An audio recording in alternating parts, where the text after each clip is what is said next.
And good evening, everyone. I'm Clay, joined by the ever lovely, ever gracious, with the big bee's nest on her head tonight, E Train. We've got It's not a messy bun, goofball. looks like it. What do we used to call those things an old beehive? This is not the same as a beehive, Clay. I was a hairstylist. Don't be an a-hole. Oh, no, that's not mean. It just bunch of hair up there. Um, it's a little unusual for you, but Not it really. looks good. I mean, I've Mhm. only known you for 5 years, I guess. So Longer than welcome to that. Tuesday night Q&A. We're glad to have you. It's been almost 7, Clay. Has it really? Mhm. Ouch. Mhm. Yep. Thanks for that. Anyway, Should I just end the stream now? I don't know. I um, Clay and I are both very tired. I will not lie. We I got home. Obviously, I'm back at home. And Clay hates when I talk about personal stuff, but I'm going to talk about it because why not? So, yes, he's like, "Damn it, Ellen, don't do it." No, I experience night terrors. So I wake up in the middle of the night screaming, fighting something in my dream, and Clay was up 3 times, if not yeah. more, last night. And yeah, so he was like, "Ellen, you've got to stop this shit because I can't sleep." I'm like, "I can't help it. I don't know what to tell you." Yeah, that's It's like, not exactly what I said, but you said you gotta get up. You tried to wake me up twice, but I didn't really wake up, and I just kept having, like, the same reoccurring theme, which is it's always the same thing, but the reoccurring dream. And it's the screaming and the fighting, and he's just like, "Oh my god." He came in my room, he's like, "This now you just have to get up out of bed because this is not gonna work for oh, me." after the third time, yeah, I was like, Yeah. you got to get up. Can't Nope. continue this.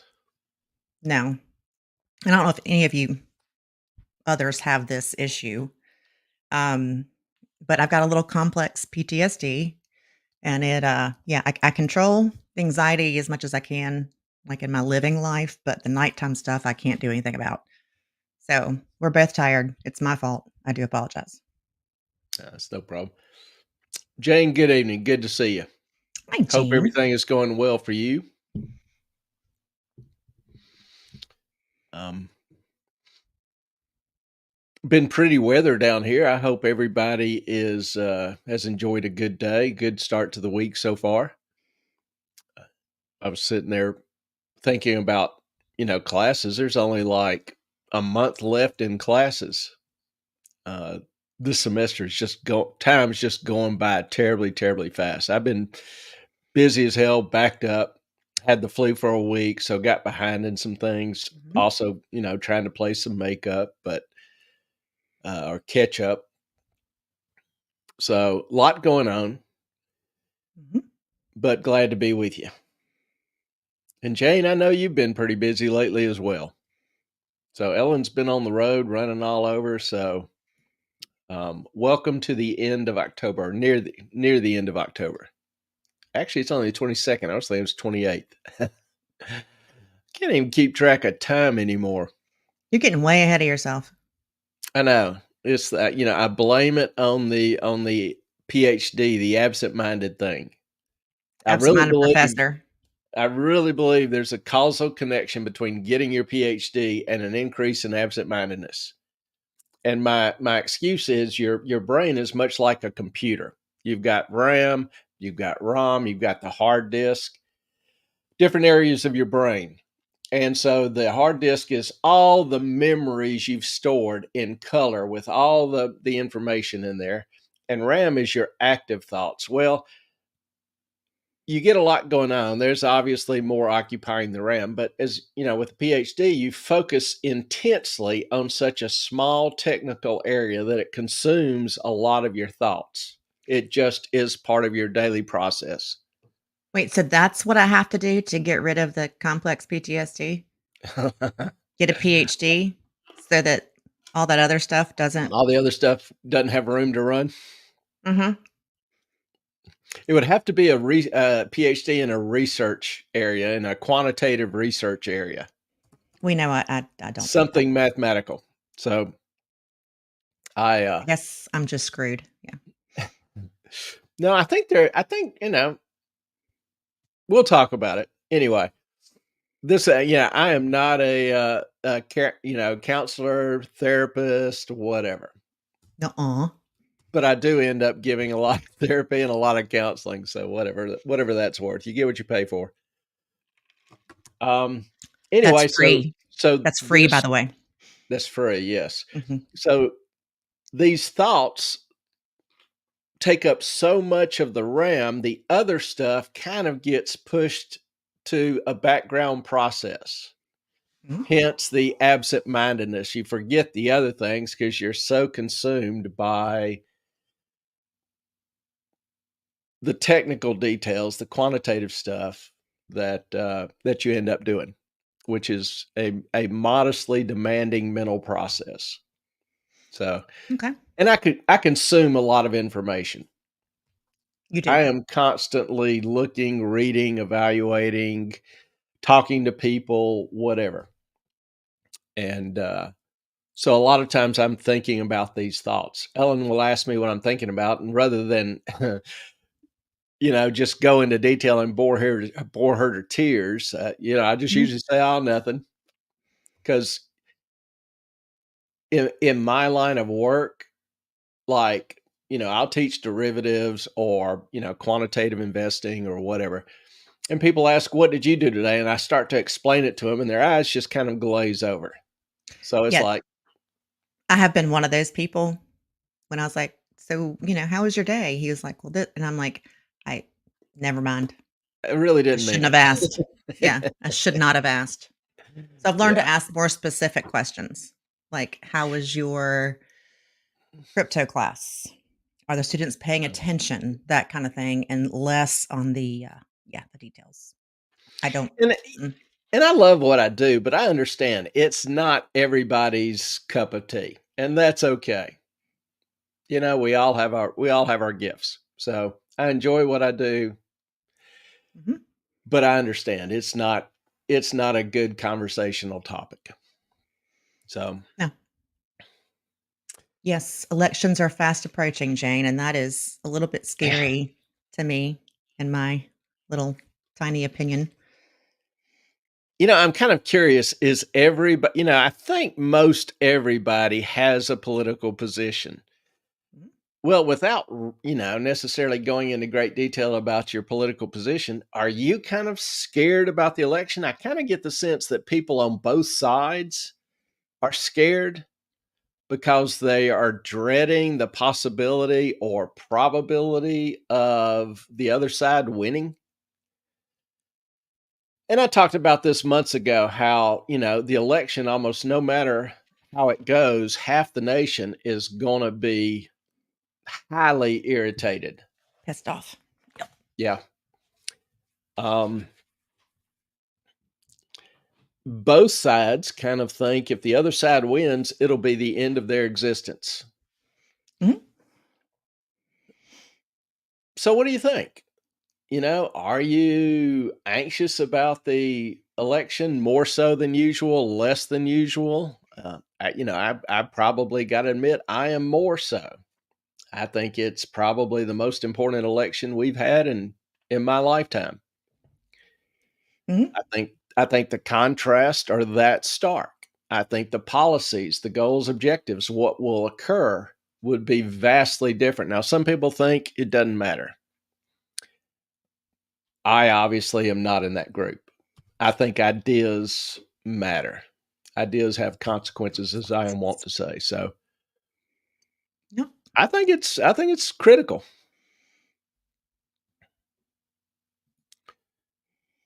Actual election day as a Joe. A judge of elections said she's, Oh. yeah, definitely not worried. She's got nothing to worry about, nothing.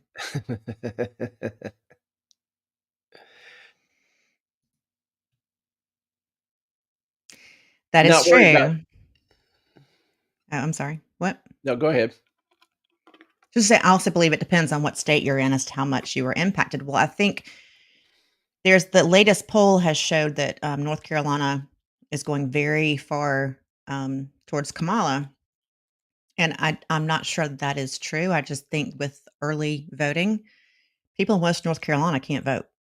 How are they going to vote? They're trapped on top of a mountain, and no one can get to them. They can't mail anything. What are they going to do? Well, I think it goes beyond statewide impacts. I think it's going to be nationwide. I mean, you've seen, for example, Tim Walz and AOC, John Kerry, and Kamala herself talk about there's no First Amendment right to free speech, that the government Mhm. needs to censor and control whatever it deems to be as misinformation. News came out today about British advisors.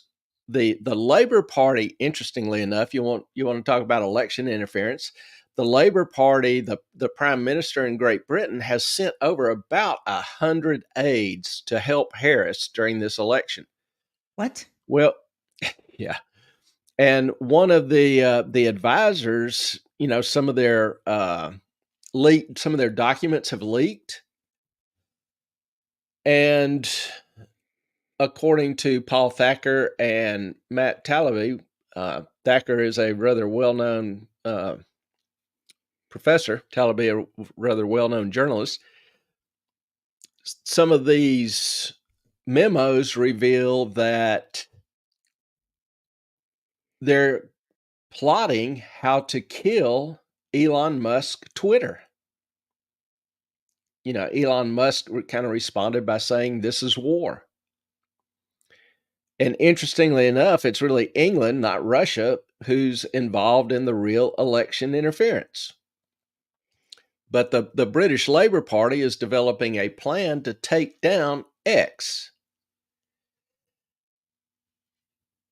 What's threatening the free speech and the propaganda that's out there? Yeah, and it's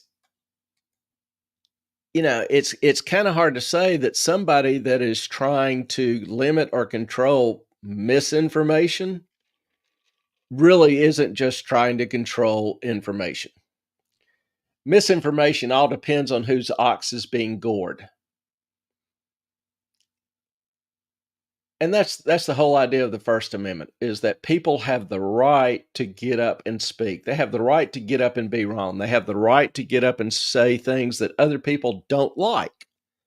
You don't have to listen to them. Obviously, you can't be compelled or forced to listen to them, but they've got the right to say it as long as they don't, threaten somebody or advocate violence. Right. Um, but Elon Musk has basically said if the Democrats win the election, he's screwed. I think he And used the that's F that's word. kind of scary. Yeah, he used the F word. But Yeah. that's kind of scary. Jane, from the data I've seen, Democrats are more likely to mail in the ballots. This is why Scott Presler is asking people to vote early. Most of the early voting I've seen actually has a little lower Democratic turnout and higher Mhm. Republican turnout than past years. Democrats are still voting early in greater numbers in a lot of areas, like Ellen just indicated with North Carolina. But one of the counties in Western North Carolina that was heavily hit, the first day early voting opened, they had 600 people in line. People walked miles to get to the poll. So I'm kind of curious to see. I haven't really seen, good results or data from that area yet. I haven't really looked, but I'm really going to be curious to see what the turnout is in those impacted areas. I think people have a harder time voting, but I think that, and with the way that some of them have felt the government has responded, I think that has only incentivized them greater to turn out and vote, even if they have to go to great lengths to do it. I think Ellen saw a story, or was telling me a story of I don't know his position, but he's associated with the county office that runs the election board. He was a Democrat, but he was actually going out trying to hand out ballots to everybody to make sure they had a chance to vote. He was driving around, walking around, passing them out in these remote areas. So hats off to people like that. Well, I think, the more people vote, the more numbers of people that vote, the more the people's will is expressed and the more, it's more of a democracy. If you don't vote, you can't complain, in my opinion. Um, and the more people that do vote, I think the fairer and the freer the elections are. As long as those Yeah, ballots aren't there's harvested. or just made up. Yeah. Now, some people may not like this, but personally, I don't want anybody and everybody voting because so many people are uninformed. Mhm. I don't want uninformed people who To don't vote. know how, what, and why they're voting for or the consequences of those policies Mhm. determining my future. Well, Secondly, there's probably somewhere around 49 or 50% of the population who receives government handouts. And as that percentage increases, particularly if certain policies are followed, as that percentage increases, those people are going to be less and less reluctant to see government spending controlled, much less cut. Everybody likes free money. It's just human nature. Everybody likes free money. And so if they're getting benefits, if they're getting handouts, if they're getting, paid, they are not going to want to see that program cut or even eliminated. So they will vote for it. I forget who, it wasn't Jefferson, but one of the founding fathers said, "I fear more for my country when the people find out they can vote themselves largesse from the Treasury." He was talking about how when people find out they can vote themselves money mhm. being paid by the government, then the republic is done because they'll just continue to vote for more and more money. Yeah, but at the same time, like, who is the biggest employer in the United States? The government. So, if they're the biggest employer and they're wasting so much money, I'm sorry if y'all don't agree with me on that one, but they spend way more on things that are unnecessary. Well, Um, hmm? I was going to say I thought it interesting this week. Was it the OMB, the Office of uh, Budget and Management for the government, tried to determine how many agencies and departments the U.S. government had, the federal government had. It could Mhm. not do it. It could not count the number of agencies and departments in the U.S. government. That's a sign. I mean, There's your that sign. yeah, there's your sign that government is just operating without control. We don't even know how far or what kind of reaches the government has. We can't even determine it. More than we want, um, no doubt. But I think, people keep saying, well, I'm not gonna say anymore because that's just freaking getting on my nerves. But that Well, bye, Ellen. I did not do that. Don't know what happened there, but she should be back here shortly. I was, also there she is. I apparently programmed one of my buttons to do something that had an effect on because I have like 12, 15 different buttons on my mouse and they all do something. Sorry about that. Anyway, no, that Trump could not get rid of the three-letter agencies. Maybe not. Maybe, maybe not. But what he can do is cut out 75% of all the employees. Yeah, he's gonna have a hard time doing that. When he was, elected in 2016, 2017, 2018, he actually cut 18,000 employees from the executive branch. He couldn't touch employees who were civil servants or worked for the congressional and judicial branch. What about the three-letter So, agencies, though? didn't get rid of one. But he could. No, not by fiat. He has to get it through Congress. I thought fiat was a Those currency. fiat is just by dictate. You just speak it and it comes into being. Okay, well, I've gotta find that thing from, let me try to do that now from Vivek saying that he could. So, Okay. you do you.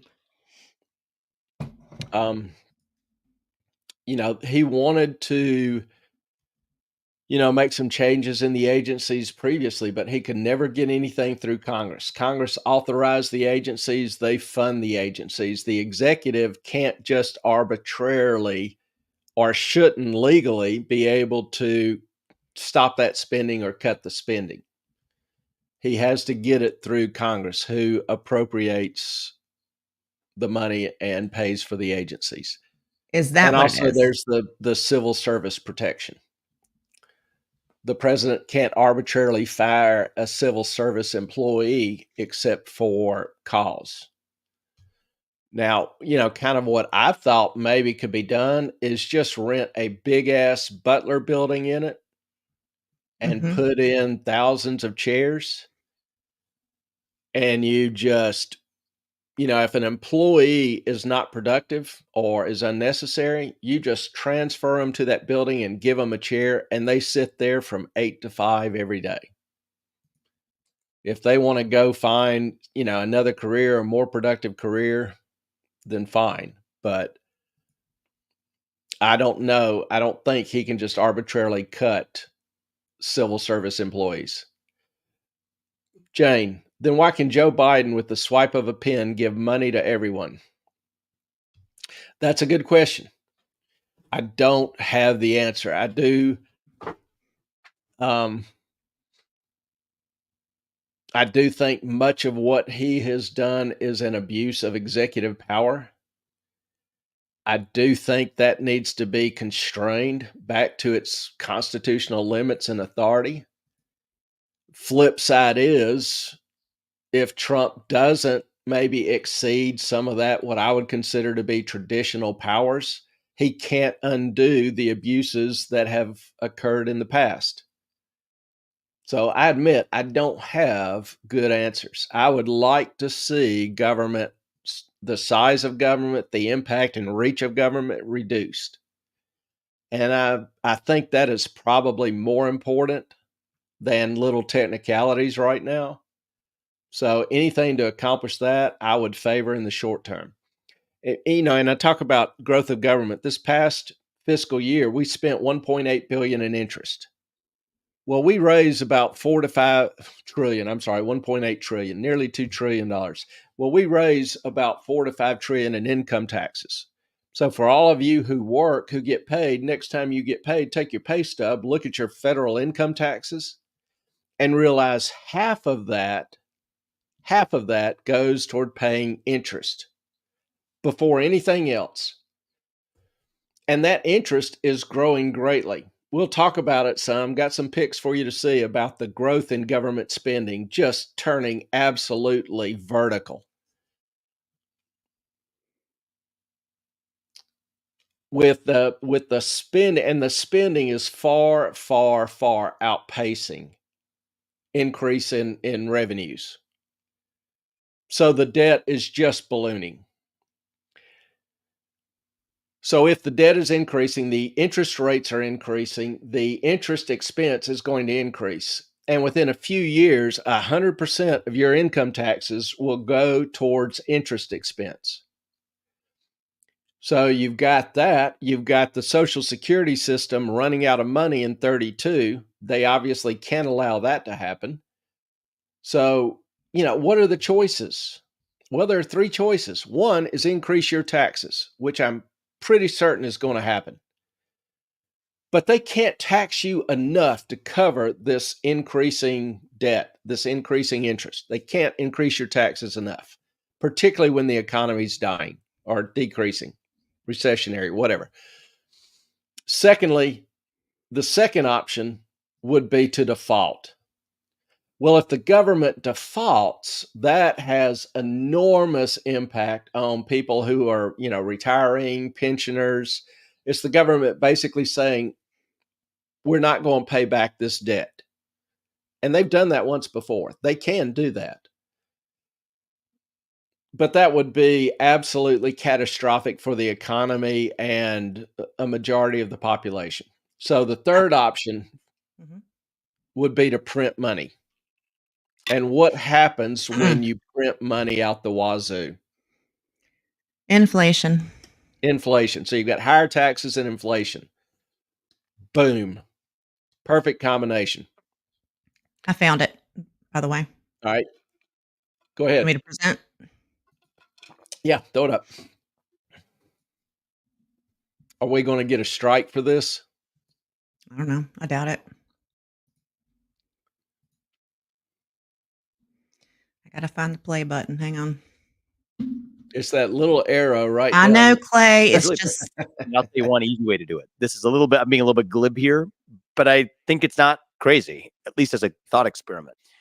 Get in there on day one, say that anybody in the federal bureaucracy who is not elected representatives obviously are elected by the people, but of the people who are not elected, if your social security number ends in an odd number, you're out. If it ends in an even number, you're in. There's a 50% cut right there. Of those who remain, if your social security number starts in an even number, you're in. And if it starts with an odd number, you're out. Boom. That's a 75% reduction. Then literally stochastically, okay?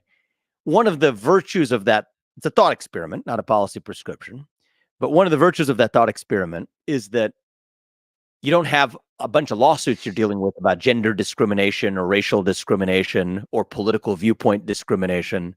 Actually, the reality is you didn't bring the chisel, you brought a chainsaw. I guarantee you, do that on day one and do step 2 on day 2. On day 3, not a thing will have changed for the ordinary American other than the size of their government being a lot smaller and more restrained, spending a lot less money to operate it. And most people who've run a company, especially larger companies, know this. It's 25% of the people who do 80 to 90% of the useful work. These government agencies are no different.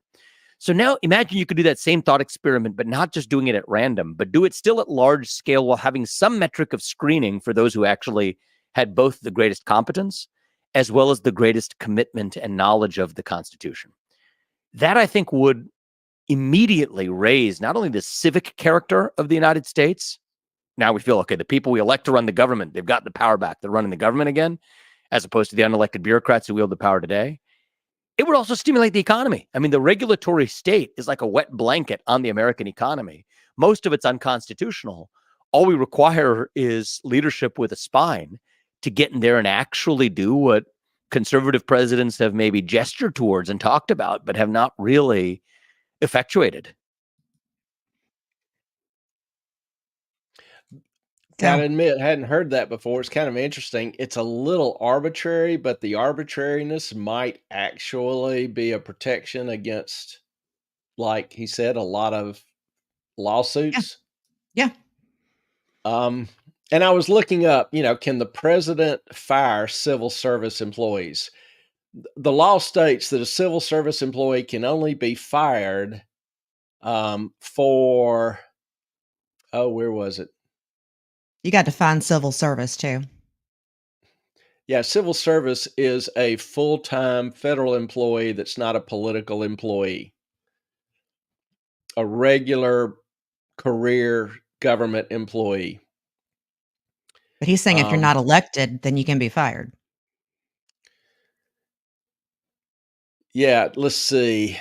Basically, it's for, I can't find the exact quote, but it's for malfeasance, dereliction of duty, whatever. You can't fire them for at will. Now, Trump put in something his first term called Regulation F, which tries to recategorize some civil service jobs as at will employees, which would make them easier to fire. Biden revoked it, put in some executive orders to try to make it more difficult to fire them. Right. Now, Trump, obviously, if it's an executive order, Trump could, with other executive orders, reverse that. But how this all shakes out, probably need a competent civil service attorney. What Vivek is an attorney, which is awesome. Yeah, And but he he also didn't he's like, you specifically. can make it at random. That Yeah, way but he there are didn't no lawsuits. specifically mention civil service employees. He could have just been talking about at will hires. No, he was talking about three-letter agencies. That's just got to that part in it and decided I'd play it. Yeah. Sorry. I would like to see it. I'm still cautious. I'm still not sure that the president can at will fire civil service employees, but there's a If whole lot not, of then whole lot of them we could get rid of. then everyone would go work for the government and never be fired. Well, I mean, you have to have a position open, they advertise for it, and then they hire somebody for it. And then you can never be fired. That It's sounds kind of like the like dumbest tenure. thing. It's kind of like tenure for professors. Yeah, I don't I'm not buying into that crap. I think Yeah, that Vivek is right. I think that if it's random, then they can't complain. Just get rid of them. yeah. At first, the randomness kind of I was like initially opposed to it Mhm. because you may get rid of some good employees along with some Mhm. not so good ones. Mhm. But the flip side is if you try to segregate, separate, identify, you probably open yourself to a ton of lawsuits that would Yeah, just entirely make the process impossible. and Vivek has always said, "I'd rather cut, too much fat and get some of the muscle than not cut enough." Yeah. It's an interesting proposal. I'll give Vivek this. He comes up with some interesting ideas. The guy is creative. He is, and he knows the Nothing wrong law. with that. Every lawyer, quote unquote, knows the law, but you get widely differing opinions from lawyers on what the law actually means. That's why there's so many lawsuits, so many court decisions, and so many court decisions that irritate people because they have a different Yeah. interpretation of the law. So, main thing is, I don't know of a president that has fired civil service employees at will. That doesn't mean they can't. Doesn't mean they can't, but if they are all at will employees, then the civil service job category is worthless. I think it has some Well, meaning, but I can't exactly define that. why shouldn't it be like every other employment? Like, Well, see, the president, when he comes into office, he appoints 12,000 people. why? He, in, well, that's just the spoils of victory. All the cabinet level positions, the sub level cabinet positions, the the department head directors, the coordinators around the country, different regions, the DAs, all this stuff, you know, uh, the president can appoint. It takes years for them to, handle the process and appoint all the people. In and of itself, that's probably a good sign that it's too big. It's too much. Yeah.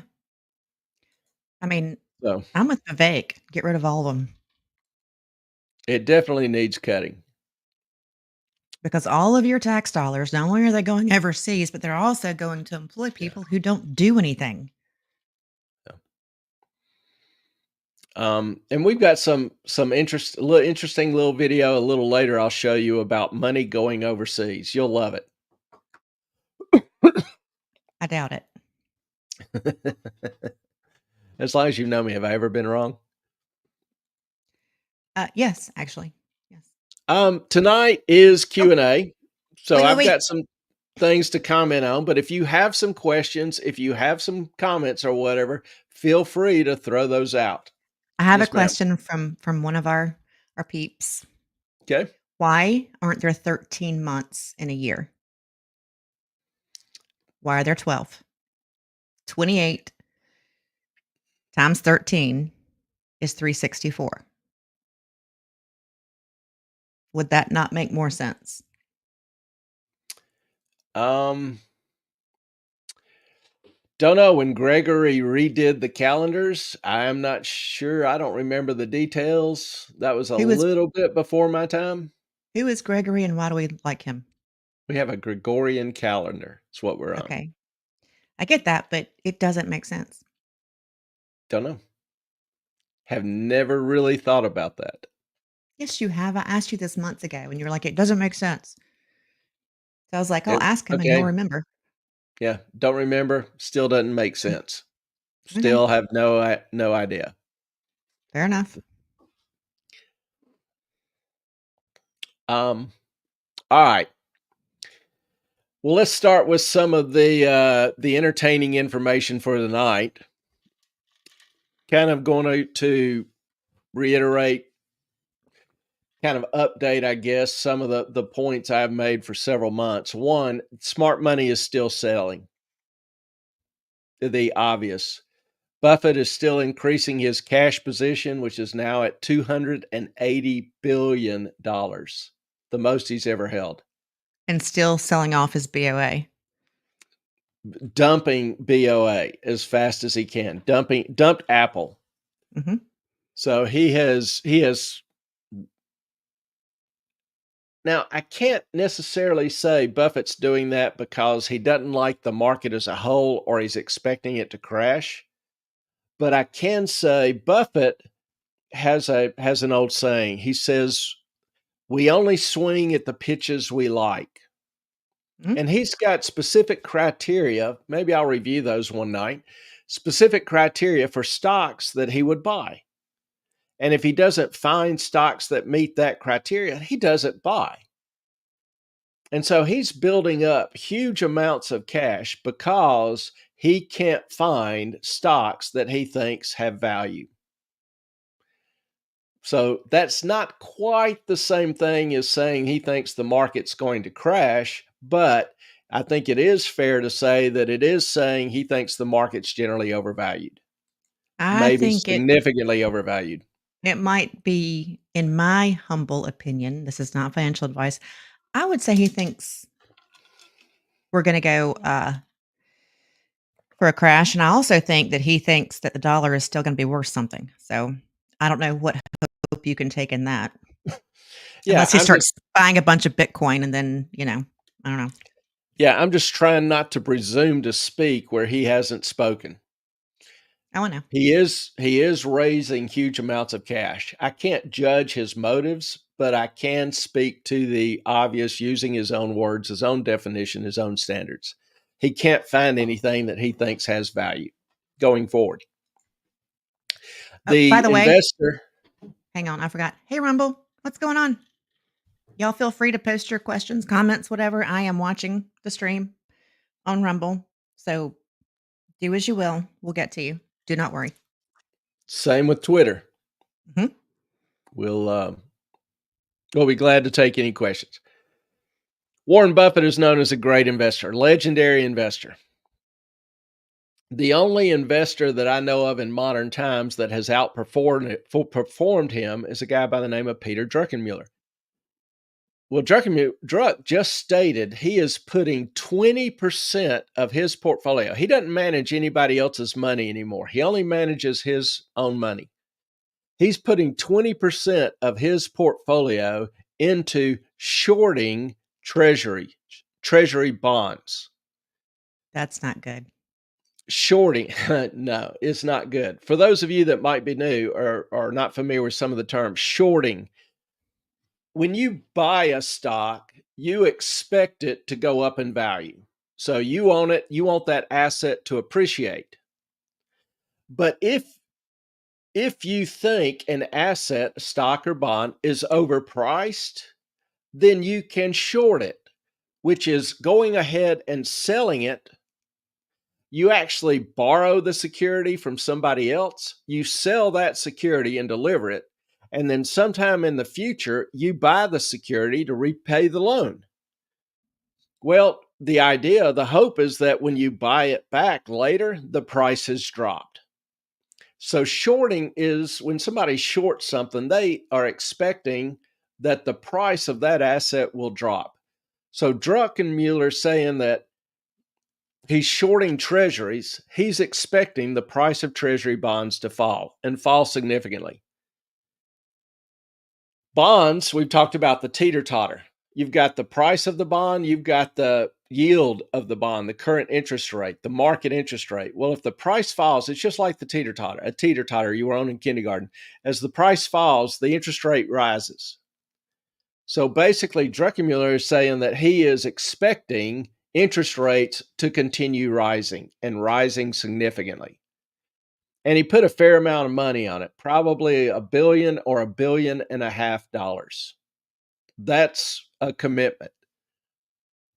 And the guy, like I say, is the most successful investor in modern history, probably one of, if not the most successful investor in history, over 40 years. Obviously, some people might have a better 1 year or 2 year record, but doing it every year, he's got an average performance of over 30% a year. That's just pretty damn solid in any league. So you've got Druckenmiller making a pretty significant statement. He's expecting yields to increase. Keep in mind, risk and return are always commensurate. So if the rate investors are requiring, the yield is rising, then they perceive risk is also increasing. That's why they want a higher return, because they see the risk is increasing. And if we look, you've got a beautiful little picture in front of you. It's basically the Treasury yield curve. So on the far left-hand side, you're looking at Treasury bonds issued by the government, Treasury bills with a maturity of 1 month, 3 months, 6 month, 1 year. And then it goes to 2 year, 3 year, 5 year, 10 year, 15 year, 30 year bonds. So this structure is called the Treasury yield curve. It's just a plot of the current yields of the Treasury bonds, all the Treasury issuances, the current yield. Well, the gold line below it, it's probably a little bit fainter for you to see, is where that yield curve was a month ago when the Fed cut interest rates. Now, most people think the Fed cut interest rates, you would expect yields to fall. And if you look at the 1 month, 3 month, and 6 month, they have fallen. But beginning with the 1 year on through the 30 year, rates have risen and risen significantly. The 10 year, which is a very important bond because it's tied to mortgage rates, has risen about 60 basis points, 65 basis points. That's pretty significant in a month. So why is the bond market demanding a higher yield? What kind of risk does the bond market see coming? And I'm out of the bond market. I'm from fixed income. And I've always believed that the bond market is a more sophisticated, more analytical, more quantitative market than stocks. It doesn't get the publicity stocks do, but it's a more informed, critical market, more informed, critical investors. They pay more attention to macro factors, monetary policy, shifts in credit, those kind of things. And how they interpret those things is reflected in the yields and how the yields shift and move. So even if you're not buying bonds or investing in bonds, following the bond market still can give you some pretty good insight into what's going on in the economy or what expectations are for the economy. So obviously the expectations are is that risk increasing. Well, what risk? Well, in the past few weeks, we've talked about how inflation is actually increasing. The core inflation is increasing. Just mentioned to you how government spending is soaring and the ability to pay the interest is increasingly strained. Well, this implies one of two things: that the government will have to default on the debt because it can't afford to pay it, or it's going to have to print more money to pay it, which is, again, back to inflation.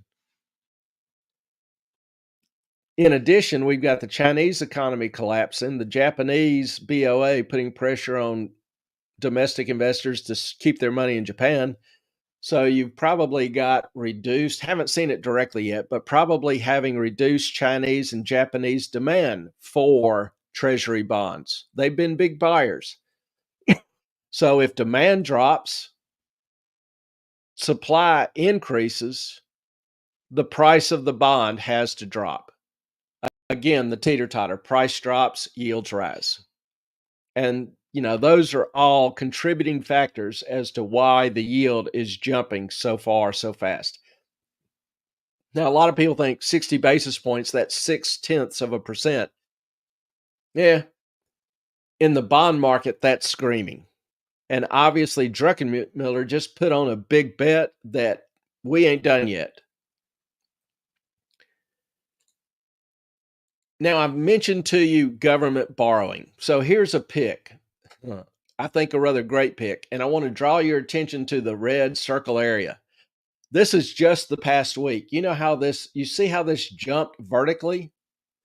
And this goes back, a year and a half to 23. This is not something that's normal. The government the past 3 weeks borrowed $500 billion. 3 weeks, $500 billion. So over a month, that's, $700-800 billion, and still increasing. So in a few months, we are going to be, if this continues, we're going to be at the rate of $1 trillion a month in federal borrowing. The federal deficit this year was $1.8 trillion. Year just ended in October. It'll be over $2 trillion for the calendar year. $1.8 trillion. And if we are borrowing $800 billion a month, you're looking at an annual deficit of, $9-10 trillion in 1 year. That's almost one third of the national debt we currently have. And we can't afford it.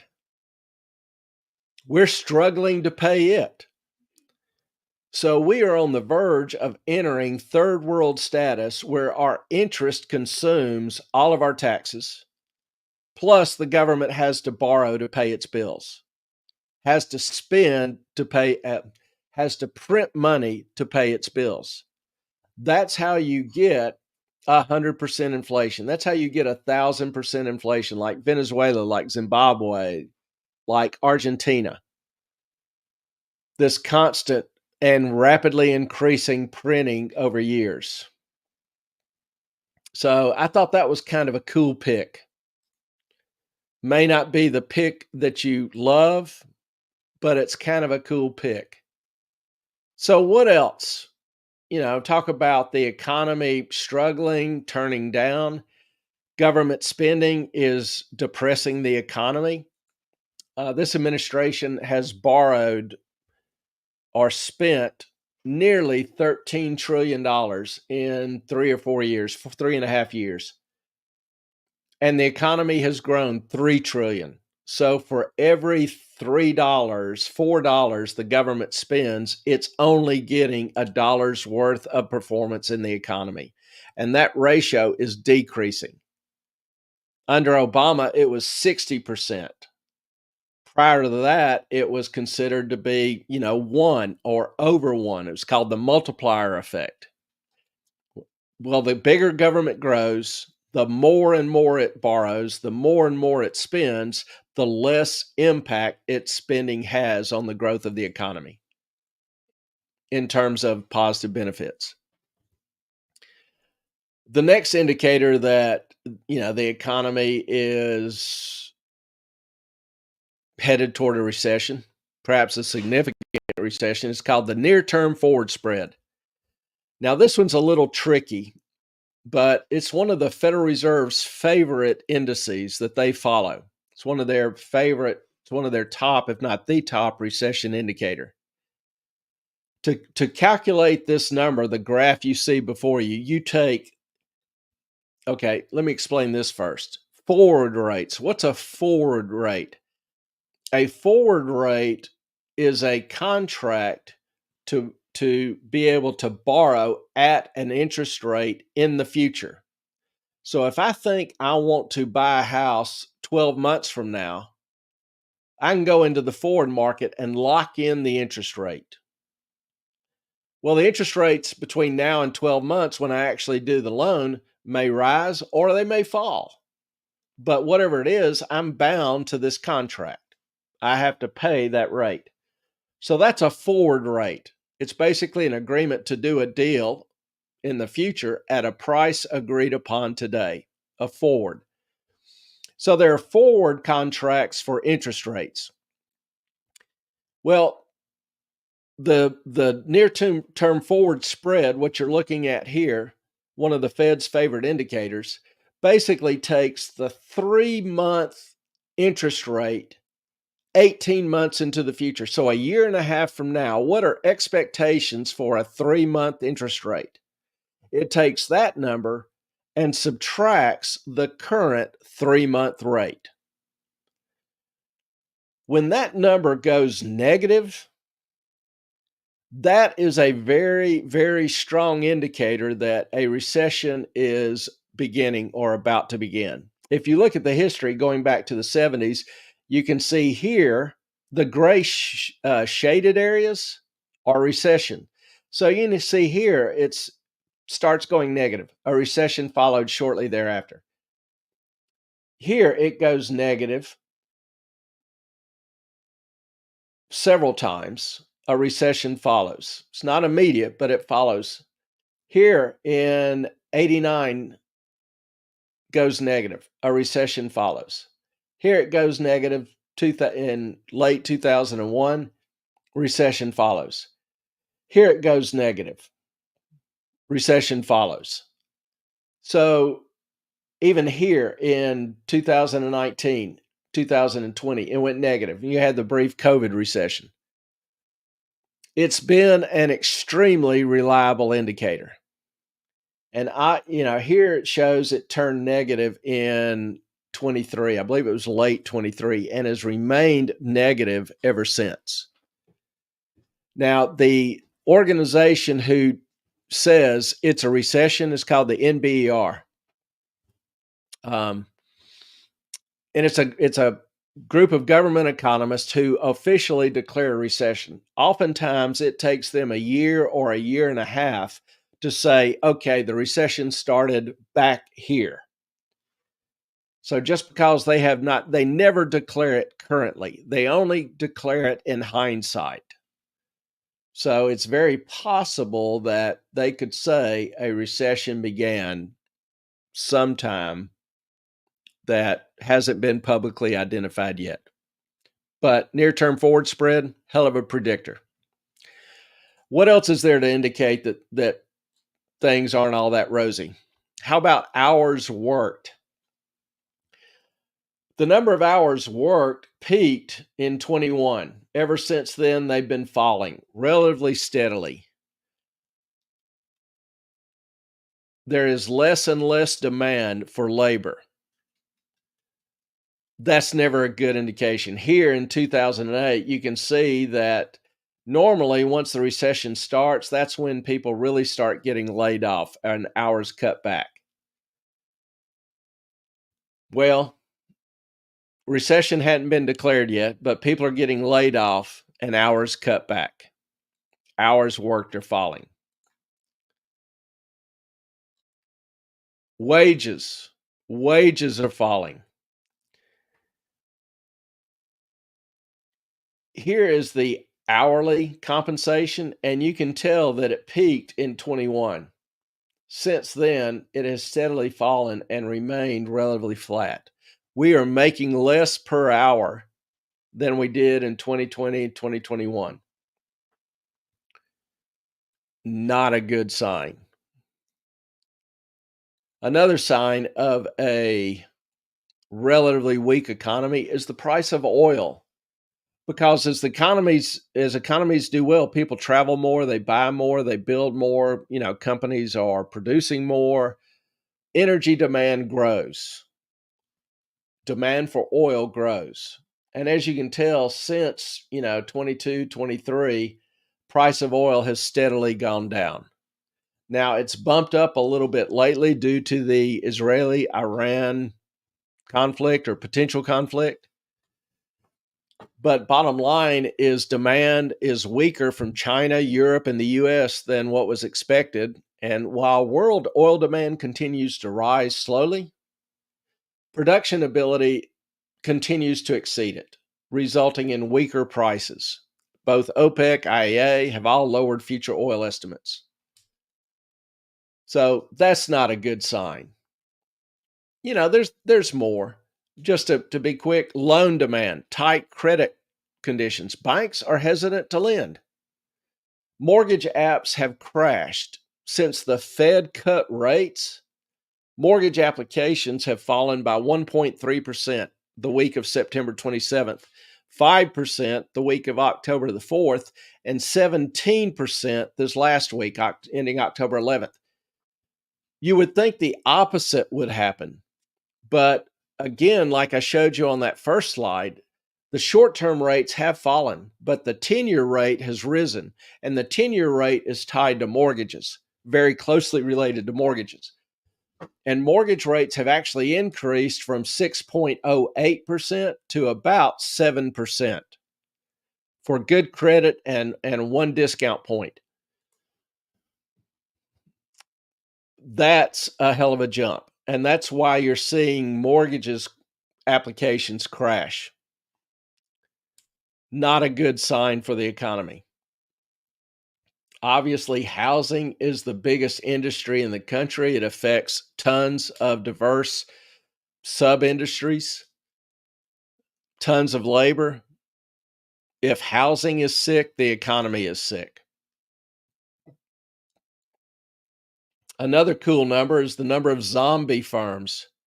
We've talked about zombie firms some in the past. Zombies are firms that barely make enough money to pay their interest cost. Well, interest rates, were very low for a decade. And so a lot of companies kept borrowing more and more money. Well, interest rates have spiked. And as these loans are maturing, these companies are having to figure out ways to refinance it.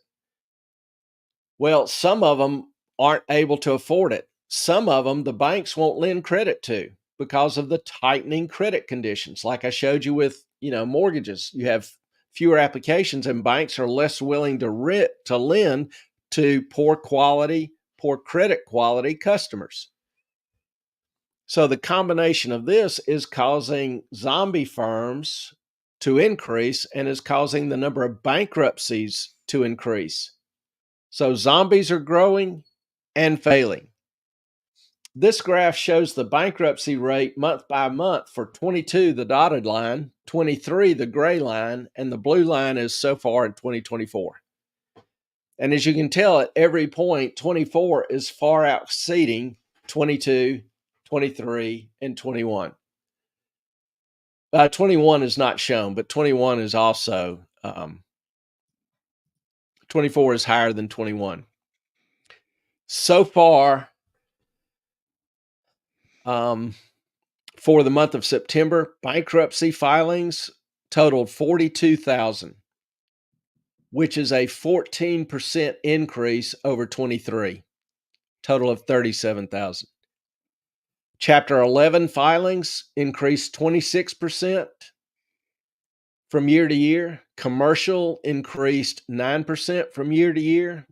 Subchapter 5 increased 9%. Individual filings, individual bankruptcies increased 14%.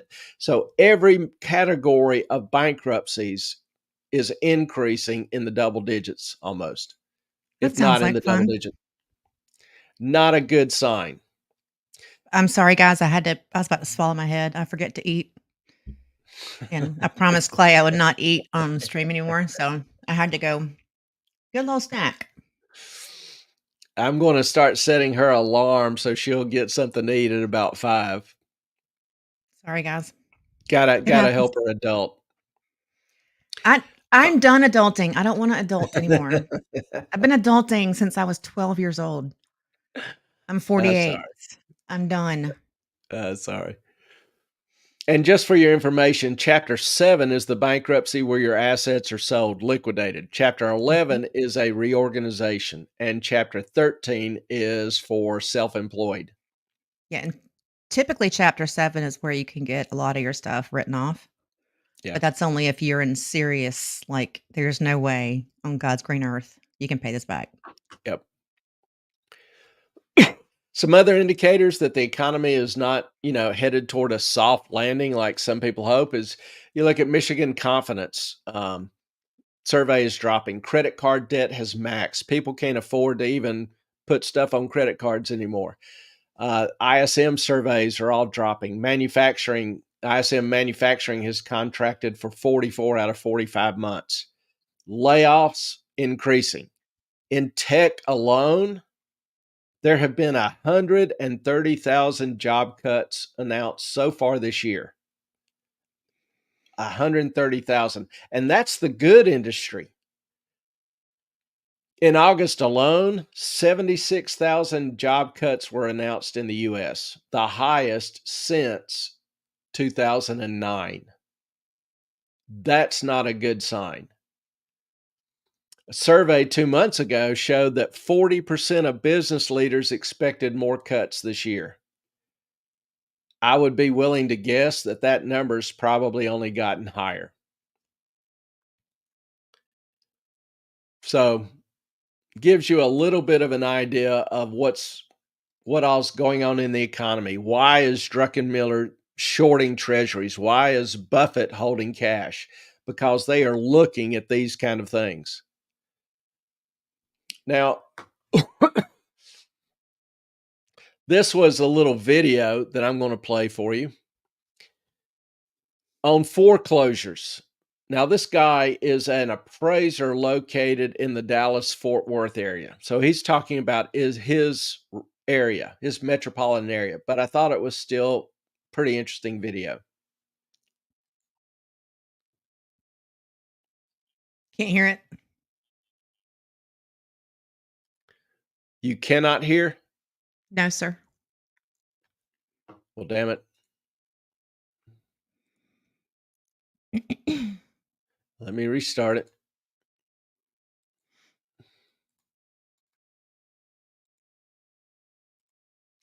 All right, let's see if this works. Back it up. This is my territory. That's where I help out in Dallas. Reason I'm showing this to you, see all the green? That's what we did yesterday. See all the grayish? After I uploaded, I ran a download, and all the gray is what came back. I'm almost 300 due by the end of this week. And you can see it's just getting worse. Every day I do a good amount and more comes back the next day. I'm going to get to a point where I'm not going to be able to go to Dallas anymore because my market is exploding in foreclosures. These are people who are late. It doesn't matter. It doesn't matter if you're low, mid, or high income. There's mansions that I'm going to take pictures of. And I've even been pulled over by cops who are saying, "What are you doing taking pictures of these homes?" And I show them, "Look, the house is under foreclosure. I'm here on the part of the bank, taking photos, making sure people are still living in the home." And the cop couldn't even believe that was going on. And he said, "Okay, I recognize your car. I see you in these neighborhoods all the time. Now I know what you're doing. I'll let you do your thing," which was a thumbs up for me, right? But it's getting way worse. My wife can't believe it. She's like, "You're going to get to a point where you can't keep up. And what are you going to do?" And I said, "I'm going to put you in a car and make you go do it too." So now take this same scenario and apply it to Austin, Texas. Apply it to many cities in California, New York, coming soon to Florida, Western North Carolina, Eastern Tennessee, Northern Georgia.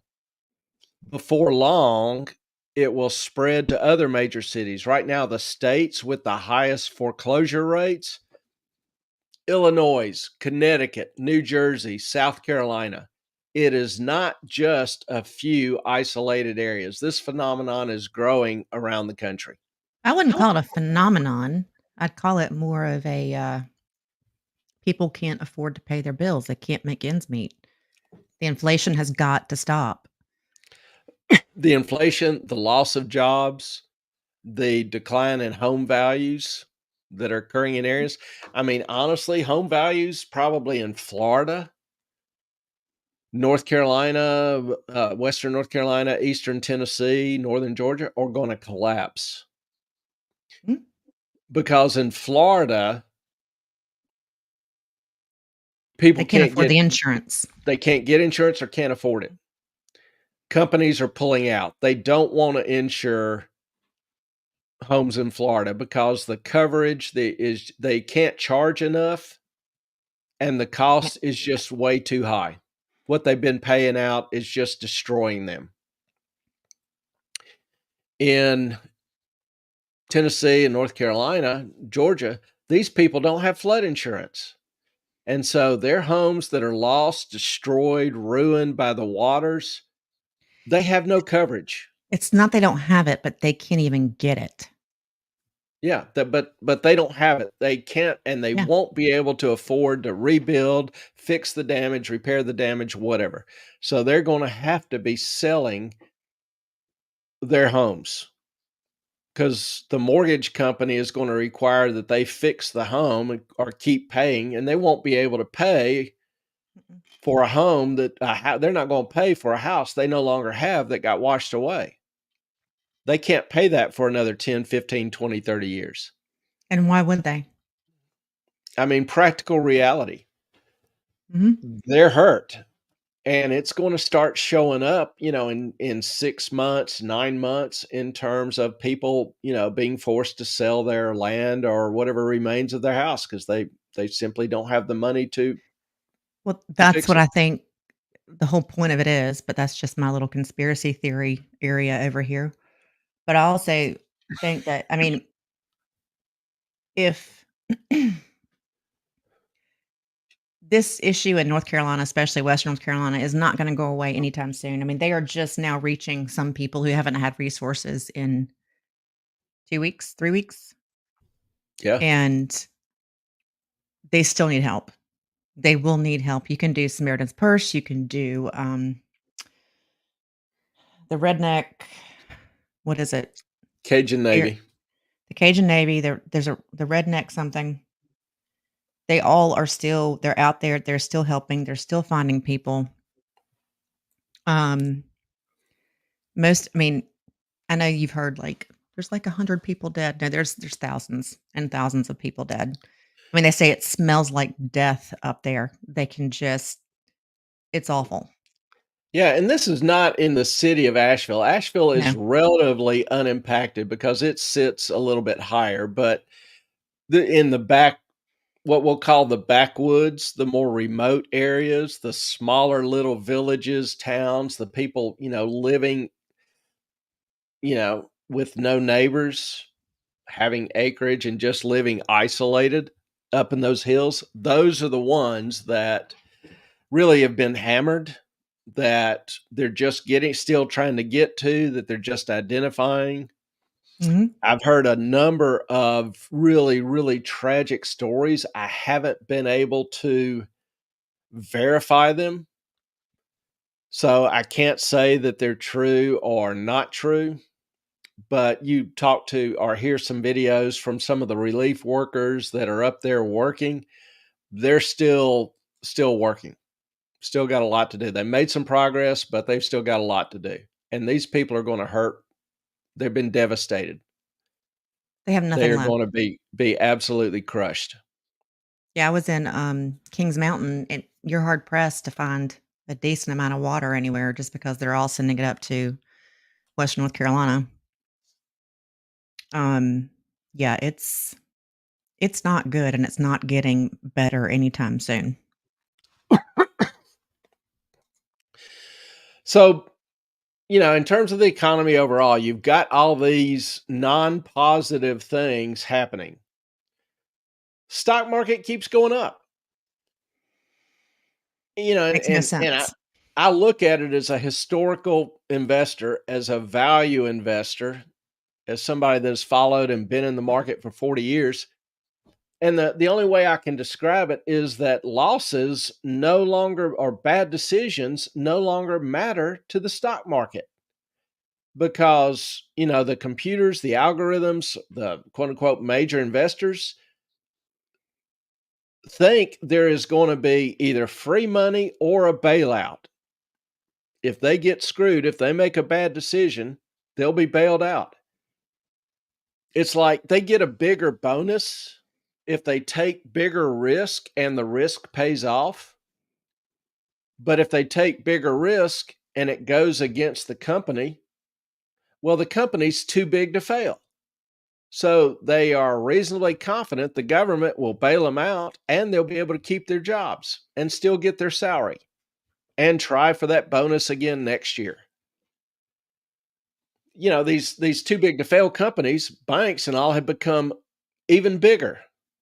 They think they are untouchable. And my belief is that it has made the market more and more reckless, Mhm. because no one is held responsible for bad behavior. Nope. So what you've got is what we call moral hazard on steroids. You're incentivizing people, leaders, to make risky decisions where there's no downside to them. There's only upside or the status quo. It's called moral hazard. It's like Citicorp. Citicorp's been bailed out 3 times. Each time they come back bigger and worse. In the subprime crisis, how many executives who knew what they were doing were fired, held responsible? None. And Clay, who pays for that? You do. Investors do. Taxpayers do. Citizens do, as the government prints the money to bail the company, to cover the expenses. So, Yep. And the value of your money after they've already spent it and bailed them out is worth less. Yep. And it is just I'm sorry, a complete fucking shit show. Moral hazard on steroids. Mhm. All right. Whoops. Talking about the glory of our politicians and their infinite wisdom, I came across this little video and I thought y'all would love this. I mean, Chicago. I've had some work up in Chicago, spent some, fair amount of time up there. And just in general, I often mention with some contempt how politicians mortgage the future so they can look good now. Well, here's Chicago style. Enjoy. Did you know that 15 years ago, Chicago made one of the worst deals in U.S. history? It was 2008 during the recession, and the city was desperate for money. So Mayor Daley sold all of Chicago's parking meters to a group of investors from the United Arab Emirates in exchange for $1.1 billion. The deal said that for the next 75 years, Chicago has to pay 100% of parking meter revenue to the investor's company, which is conveniently named Chicago Parking Meters, LLC. Chicago's 30,000 parking meters generate about $200 million in revenue annually, and because the city is sending that money overseas, none of it will go to Chicagoans. If you think that's bad, it gets worse. If any streets are closed for public events like street festivals or the marathon, the city has to pay this company the money they would have made from parking if the streets were open. The deal also says that if Chicago wants to remove even a single parking meter, they have to pay this company the value of what that meter would have generated until the deal ends in 2084. This prevents Chicago from building more bike or bus lanes because it would be so expensive to remove the meters. We have 59 years left until this deal expires, and nobody's found a loophole to get out of it yet. So next time you see how wealthy Dubai is, just know that Chicago parking might have something to do with it. Holy shit. How would you like to make an investment that gives you, a 20% year on year cash return, positive cash flow, guaranteed? How cool is that? Okay, let me ask you this, and I know you know where I'm going with this, so don't spoil the punchline if you don't mind. How well is the city of Detroit doing?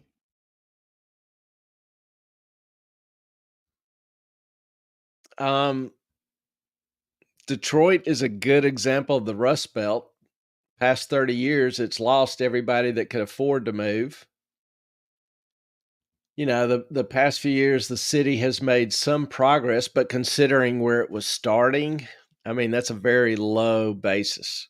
It is not flourishing. It's struggling. The economy is great. No. Okay, the people are happy. Most who could get out did. The crime is low. Even in the rich areas, you used to have all the auto executives Mhm. and families there. A lot of those houses were abandoned. They just got up and left. They couldn't sell them to anybody. Nobody wanted them, so they're just abandoned. Crime is low. No, crime is high. Well, Kamala had a rally there this past weekend, and she said that if she gets elected, the rest of the country will be just like Detroit. If any of you spit out your drink Yeah. on that one, I don't blame you. Um, yeah, so I'm excited, I mean, for that's that almost kind of. an ad for Trump. I know. Well, then when someone That's said Jesus is our Lord or Jesus something, Yeah, she yeah, said, "You're at Christ the is wrong Lord. rally. Christ Yeah, is Lord. You're at the wrong rally." Really? Are you kidding me? yeah, she was and then they kicked him out. Yeah. Not only did, she kind of Shit publicly on them. chastise them, Mhm. they kicked him out. So clearly, traditional Judeo-Christian views are not welcome at a Kamala rally. I'm sorry, but I thought that's what this country was founded on.